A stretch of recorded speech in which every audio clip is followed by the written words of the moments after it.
ستا د پاکستان په ځمکه باندې په 10 محرم الحرام باندې میدان جوړ شوی دی. په میدان کې د یو سړي نه حسین جوړ کړی دی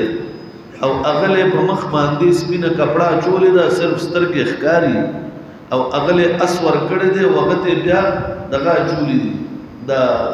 اصغری ورته چولې دي، په سری ورله خو دی خېده، تورې ورله ور کړی ده، ډالې ور کړی دی، اخو بل ور کړی دی، هغه ابن زیاد جوړ کړی دی، ددنه حسین جوړ کړی دی.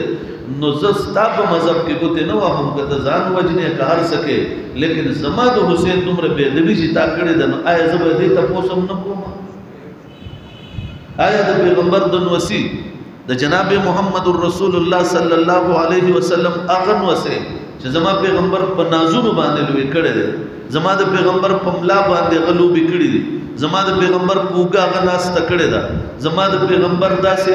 یو حسین په یو غناس ته بل په بل او داسې وګي نیولې دی، دا زموږ سورلی ده. امام الانبیاء ورته وی او دا تاسو سورلی ده. حضرت عمر ورته دی نه خسته سورلی په کائنات کې نه چاته ملاو شي، ده نه به ملاو شي. هغه حسین چې پیغمبر دغه په شونډو شونډې خې دی او غیخ کول کړي دی، هغه حسین چې پیغمبر په خپل پتون مبارک کې نولې دی او ته د نن زمانه یو پلید مردار راولې او حسین ته نه جوړې.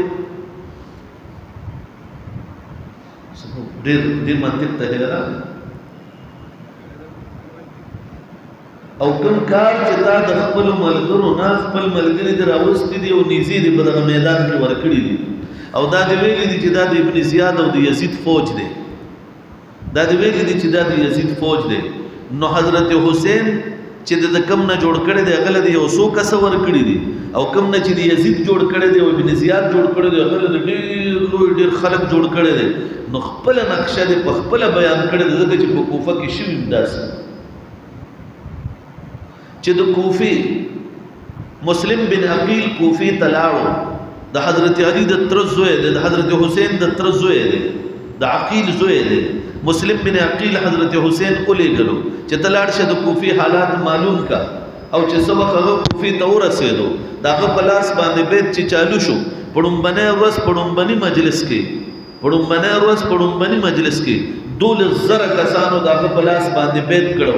ورپسې چې بل ورځ راتله 18,000 کسانو د هغه په لاس باندې بیت کړو. چې درېیمه ورځ راتله نو ټول کوفه د عراق چې څومره علاقه ده دا ټول د حضرت مسلم بن عقیل په لاس باندې د حضرت حسین د پاره بیت کړو او بیا مسلم بن عقیل چې د چا په کور کې چا راغوښته دغه څوک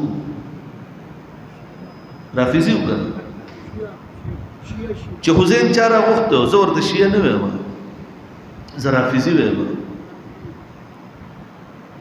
په معنا مو بیا پوه کړم، زه رافضي ویم. نو چې تا خپل کور ته راوغوښتو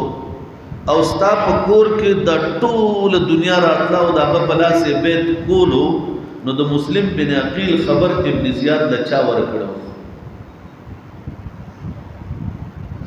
بیا دغه چې ته وایې چې ستا کول ستا تاریخ هم وایي. جواد نقوی یو شیعه عالم دی، رافضي عالم دی، تاسو به لیدلی په نټ باندې، د هغه د خولې بیان زه بیانوم، خپل هم نه بیانوم. هغه وایي چې زمونږ خلکو رافضیانو حضرت حسین کوفې ته راوغوښتو، زمونږ خلکو هغه وایي چې د هغه په لاس باندې بیت وکړو، هغه وایي زمونږ خلکو چې حضرت حسین دلته راغی نو حسین سره چې کوم خلک راغلي هغه او یا کسان ورسره پاتې شو، تاسو ټول د ابن زیاد سره شوئ. ولې نن ځان وهې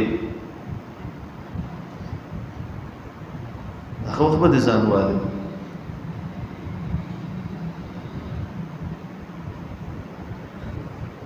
او د هغه بیان دام دی، هغه وایي چې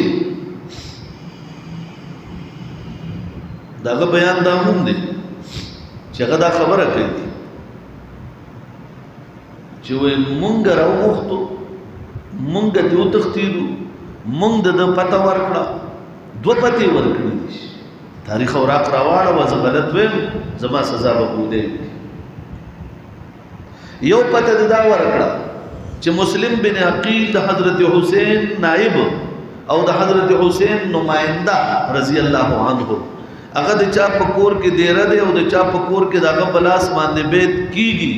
او هغه سړی ابن زیاد له خبر ورکړي چې راشه ګوره مسلم بن عقیل زما په کور کې دی او دومره خلکو دغه په لاس بیت کړي او د ابن زیاد خپل بیان دی د تاریخ یوې ورقې راغسته دی چې ابن زیاد په مخ نقاب واچول کوفی ته راغی چې د کوفی ته راغی کوفی ته چې راورسېدو چې په کوم مجلس تیریږي خلک وایي چې حسین راغی ټول خلک ورته مرحبا یا ابن رسول الله صلی الله علیه وسلم تر دې ځای پورې ټول خلک چې د حسین سره دي هغه چار پیره پوری وي پوره عراق خود حسین تسلط دلته قائم شوی دی او چې جامع مسجد ته راغی د مخ نه نقاب لري کړو او خلکو ته وی بری ابن زیاد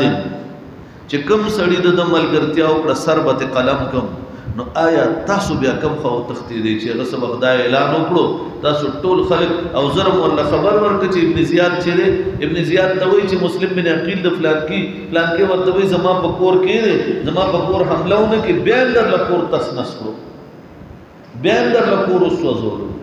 بیا مواله وټکولې او 70 کسان صرف حسین سره پاتې کیږي نو دا حسین دی کوفی ته راوخته چاو سنیانو راوخته